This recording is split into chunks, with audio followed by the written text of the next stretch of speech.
What's up, facts and packages? I got a great match in Temple again with the Christmas newbies. It's a Christmas newbie special.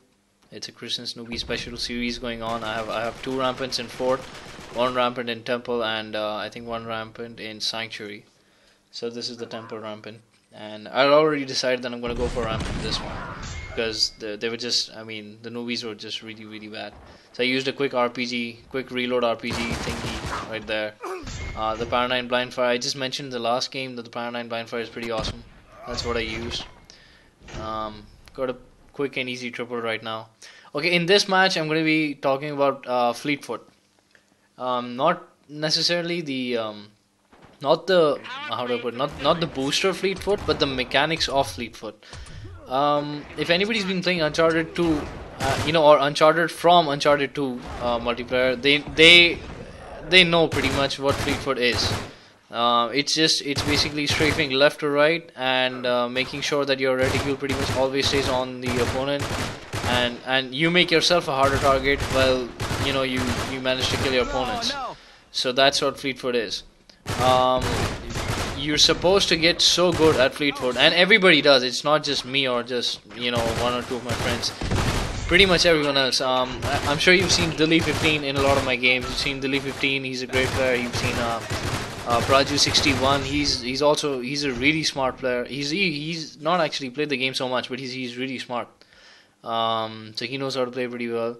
Now all of us experienced players, DRGP, Mixi, or any one of us, even if we get so accustomed to the Fleetfoot mechanic because we've been using it since Uncharted 2 and even Uncharted 3 in the beginning.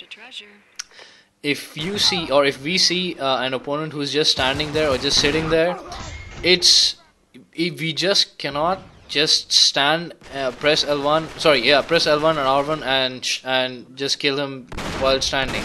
Like it automatically happens that you press L1, you press R1, and you automatically your thumb moves on the left joystick, and you stray from left to right, and every single shot of yours still hits the person right on target. So you don't miss even a single shot. That's pretty much how accustomed, or how you auto tune yourself to Fleetfoot, to the mechanic of Fleetfoot.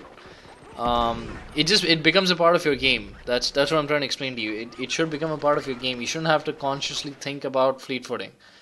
So if you don't know how to fleetfoot, if you haven't played Uncharted 2 and you don't have experience with the fleetfoot, what you can do is you can use the fleetfoot booster in the beginning, and you can use it for maybe a week or 2 weeks, and just make sure at every single point in the game when you get into a 1v1 or something, you just make sure that every single time you do it, you always move from left to right. Just practice the left to right movement and practice the aiming on the person. Like, make sure that when you're moving left to right, your reticule is still always on the opponent, always.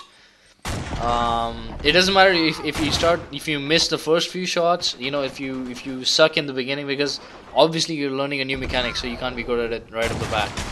So make sure that when you move from left to right, the reticule is always on the opponent. That's going to help you a lot later on in the game. After maybe 2 weeks or so, or maybe 3 weeks, whatever makes you comfortable, you should now remove Fleetfoot, the booster Fleetfoot, and use anything else. Like I use Cloaked. Now why I use it, how I use it, when it's advantageous or not, I'll tell you later on. But then I use Cloaked. So now even when I'm not using Fleetfoot, I've understood the mechanics of using Fleetfoot so well that I don't have to think about it. It just automatically goes from left to right. So of course, like if I use Fleetfoot, the speed of me going left to right is much faster. But even if I don't use it, I'm still using the same mechanic, and I'm still making myself a much harder target than if I was just sitting still or standing still and just standing and shooting. So that's pretty much all you need to know about Fleetfoot. A little bit of advanced Fleetfoot, or well, not really advanced Fleetfoot, but some common sense Fleetfoot tips would be, and everybody knows that common sense is not so common, and it could not hold more true than in the Uncharted community or in the Uncharted player base or fan base or whatever you might want to call it. Um, I've been stuck with so many jackasses in my team who are not on my friends. No, who are also on my friends list. If they might be playing everything else pretty well, they'll do stupid stuff like this. They'll come right next to you. Like if you're shooting at someone, they'll be like a good friend or a good teammate, and they'll come and try and save your ass. But instead of actually succeeding in saving your ass, what they're going to do is this: they stick right next to you. They stick right fucking next to you, and they buddy fleet foot with you, and they dance with you right next to you. It's almost as if you're doing some kind of a dance. I never understand it. I don't know why they do it. I don't know if they haven't learned from Uncharted 2 or Uncharted 3 or whatever the 4, 5, 6 months that they've been playing this game. But people, they keep on doing it no matter how much they play. They still do the same thing. So I had to mention this in one of my other games, one of my first few games, that don't do the fucking buddy fleet foot. And I showed them how important it is to not do that in like a really close match against really good opponents. So if you have really good opponents and you do some stupid shit like that, you're pretty much making yourself and the buddy who's right next to you, you're making both of yourself an easy target for one guy. And if he's good, he would be able to take both of you out, or otherwise he would be able to take at least one of you out. And that should not be the case, because it's two of you versus one of him. I mean, that's why you came to try and help your friend, right? To make it 2 versus 1 so that you won. But if you do some stupid shit like this, well, he's still gonna die. Your friend's still gonna die. So always be careful about the buddy fleet foot thing. I think that's pretty much it about fleet foot. I can't think of anything else. If I do, I'll put it in as a subtitle, or I'll put it as a put it in as a comment or a part of the description.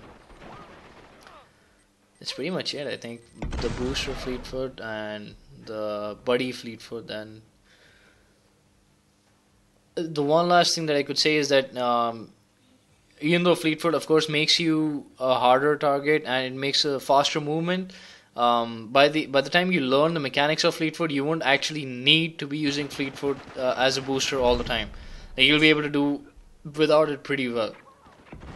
You'll be able to use the mechanics of fleet foot without the booster fleet foot really well, if you play the game a little bit. So nobody needs to worry about that. So there you have it, 21-0. Second Rampant, Mixkey again in my team, 9-2. So let's see in the next game. Hey guys, I just remembered something about the fleet foot. I'll just give you a reminder of why you should be using fleet foot. Why you should never stand still, even if you have like a sitting duck for a target. You should never stand still. I think the longest time that it takes to kill someone with the slowest gun is, I think it's 0.9 seconds, 0.93 seconds or something. With the fastest is actually 0.00 seconds. It's the Dragon Sniper headshot. The second you pull the trigger, the right trigger, and if it connects to your head, you're dead. So it's 0.00 seconds. That's the least. And the average comes out to be around 0.734 or 0.764 or something around that. So let's say 0.75 seconds. If it takes 0.75 seconds to kill someone, that's a really short amount of time in Uncharted 3. Now you have to combine lag along with that. So let's say 0.6 seconds. Let's say. So 0.6 seconds is even shorter than that. So this is actually why it's really easy to kill someone who's just standing still, because they don't even realize. By the time you've hit the second shot, they only realize when the second GMAL burst is already done.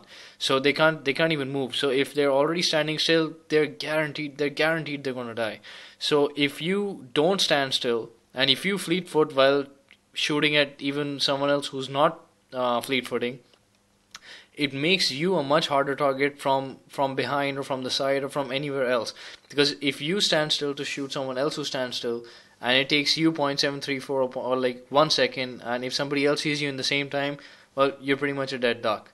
So always remember that. Always fleet foot. Always fleet foot. You should never stand still in this game. Just remember that about fleet foot. So yep, I'm done.